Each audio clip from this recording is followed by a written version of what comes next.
Good morning to one and all present here. Welcome to my channel. This is Dr. Jay Ganesh, corporate trainer of quality management tools. I think you have seen my two videos which is based on AD analysis. So this video also discuss about why we have to use the AD analysis and what are the advantages of AD methodology that can be used for industries. We will discuss about the AD analysis. It provides a structure and systematic yet flexible and superior to usual methods which is already existing in the industries. And this AD analysis provides a common approach where it is efficient interdepartmental communication and widespread familiarity and effective management evaluation and control. So apart from this, this AD is also an approach of teamwork. For example, more skills and creativity and buy-in eases implementation.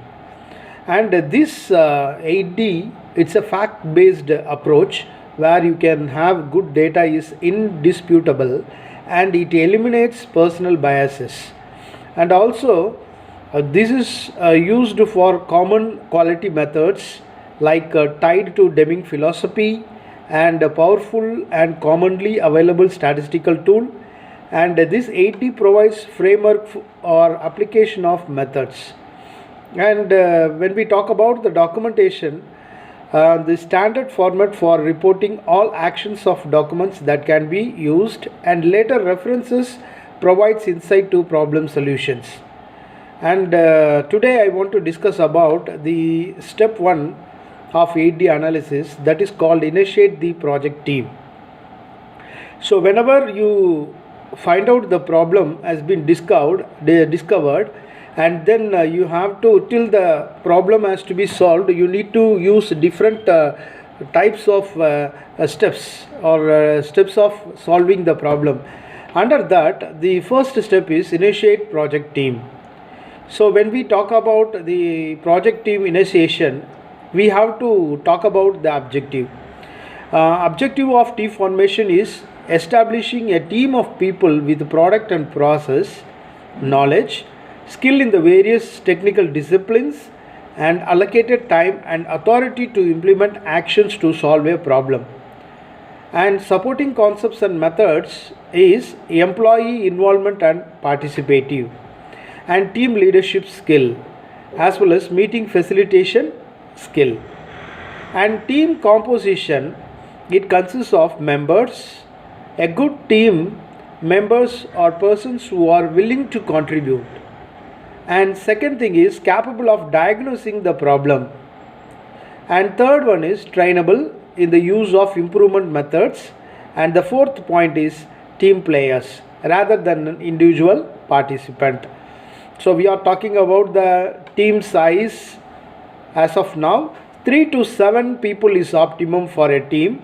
With fewer than 3 members, creativity and skills are limited. With more than 7, the team is too large for effective team dynamics. So experts with specific skills can be rotated in and out of the team as their skills are needed. And team formation must be like a multidiscipline project teams. You have accounting, supplier and existing customers, purchasing, quality assurance, production, material control, human resources, marketing, product and manufacturing engineering. So when you talk about a team, it should contain all the disciplines so as to ease for solving the problems in quality and identify the expected time commitment from team members and ensure availability. And management support is needed and goal must be clearly specified, quantifiable and supported by all. Why a team approach and what is the advantages of team? Because doing businesses today is tougher than ever. More demands and complex problems need to avoid wasted money, time, and effort. So, a team of individuals can combine their skills, knowledge to solve these problems that are beyond the capability of any one person to solve alone.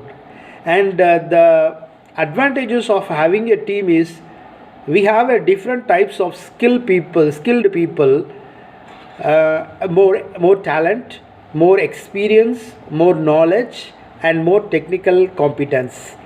And communication, when I talk about the communication, it's a cross departmental lines you can speak, and increased productivity, more theories and ideas, and increased dignity and morale. And the another advantage of team is participation, consensus decision making, and buy in to changes, and job enrichment. And effectiveness can make or give better solutions more likely to be accepted, and a responsibility to complete slated mission.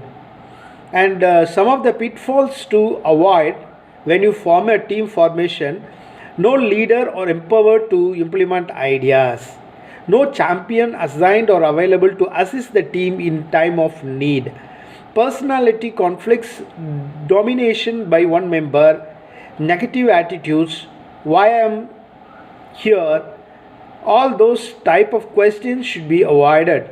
Excessive management expectations, not enough time, and insufficient problem solving skills by members, and undefined progress, no sense of urgency, no goals, lack of data or facts not shared by all.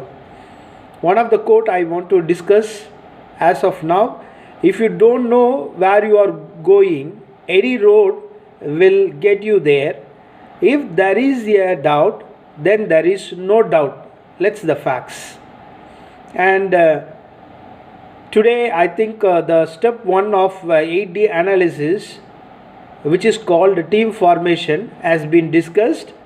So in next class I want to, or in next session, I just want to discuss define the problem, how you can define the problem, and what are all the supporting concepts and methods, how you will define the problem itself, and supporting tools for defining the problem, customer complaint, and we will see the concept like 5W to H, and other 2W 5W to H, and then other tools like how you can apply the defined concepts in 8D analysis.